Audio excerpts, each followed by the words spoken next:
Alright, I want to make a quick video on how to do a simple trigger job to a Pietta single action revolver. I have a Peacemaker clone, single action army clone, whatever you want to call it. If your trigger is anything like mine, it is a pretty strong trigger pull. It breaks very abruptly and there's a lot of over travel. There's also a lot of creep in the trigger. I'm not going to address that here. Well, I'll address it, but it's not something I have modified yet. But yeah, anyway, just a pretty bad trigger pull with my example. Maybe yours is the same. I've actually had two examples. This is my second one. It got exchanged for the first one I had. Also had equally bad trigger, so it might just be inherent to their design or, you know, Pietta's production, whatever. I looked at the trigger a little bit closely, and I can tell you that a lot of the issues with the trigger pull come from the way it's machined under here. You can see that's the hammer, that's the trigger sear. This is kind of just a blown up picture showing that there is a flat cut here, which would be ideal for this flat part of the sear to be riding against and breaking. But then there's little inlet, and the trigger kind of slips into there, and then it has to fight this ledge. Once it pulls past that ledge, that's what gives you the strong trigger pull, that's what gives you the abrupt break, and just nothing very smooth about it. So what I wanted to do was basically just file this ledge down and get it equal with this remaining part of the trigger hammer.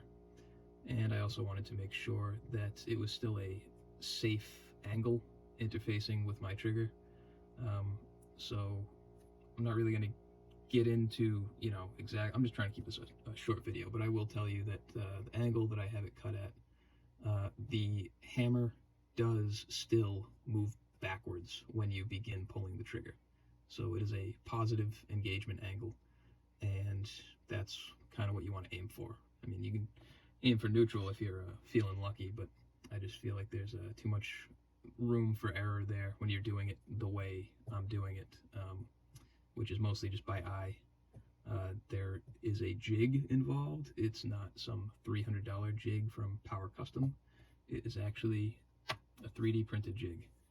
I have very rudimentary CAD skills, and I have a pair of calipers, and that's about all you need for this.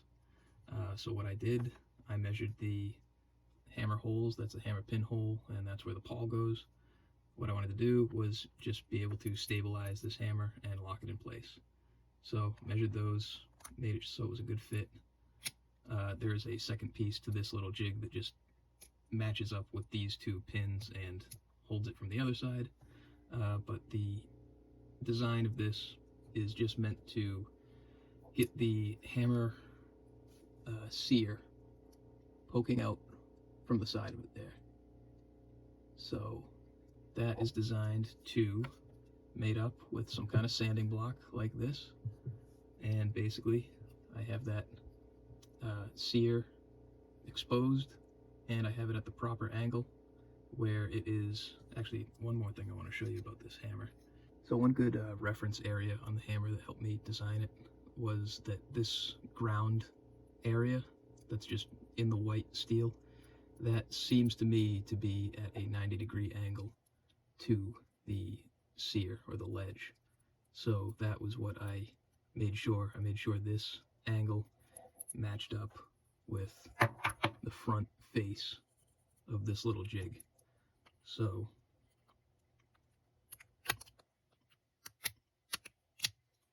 I know that obviously this is a right angle to the face, so I know that I'm keeping the hammer at right angle. I'm keeping the sear angle the same.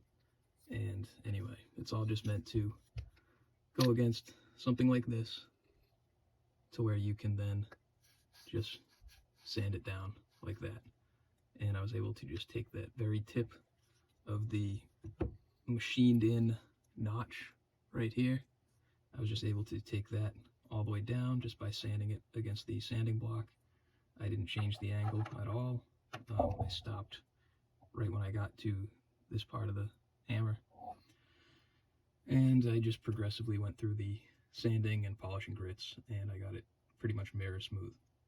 And it gave a very nice trigger pull in the end. There's still a lot of creep in the trigger, but that is because this ledge is so long, and in the future I might grind just the front of this down. So I do plan on trying to take that down just a little bit, and hopefully that will make it a shorter trigger pull. It will still have the smooth let off like it has now after the modification, and I think that will greatly improve the factory Pietta trigger pull.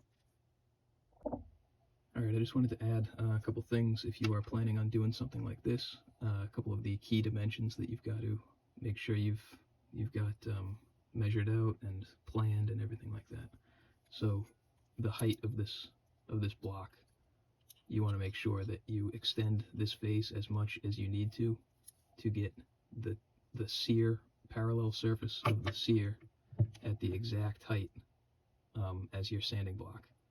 It is better to have it a little lower than it is to have it a little higher, because if you have it higher, you would have to rotate this way to meet the sanding block, and then you're basically filing it at a negative angle right there, which you don't want to do. So if anything, have your hammer sear lower than your sanding block is.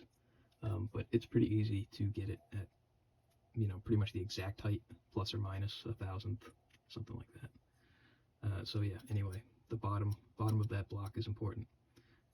For the face of the block, you just want it lined up with the flat face of this hammer here, and that's just so the only thing protruding from this whole thing is the sear that you're working on. Another key dimension is the proper angle. So once you have this pin in the right position and you have your sear protruding correctly, if your sear is at this angle or something, what you're going to want to do is change the position of this hammer pin. And the way you want to change that position is you want to rotate it around this one in the CAD program. You don't want to just take this pin and lower it, because that won't keep the relation. It won't keep the relation to this pin. So what you want to do, if you have to change the angle that the sear is pointing out at, you just take this pin, and this is the axis that you rotate it around. So if I wanted my sear to point up like that, I would take this pin and I would rotate it around the axis of this pin down to here or so, and then that way my sear tip would look like that. I think that is pretty much all you need to know about if you want to make this jig. I will say it was very easy. It took I don't know, four prints of the jig to get it right, and the actual polishing phase, if you have these kind of like diamond blocks and decent sandpaper, I think that took me maybe a total of 15 minutes, if that. Very easy to do, and I think it really improved the trigger pull.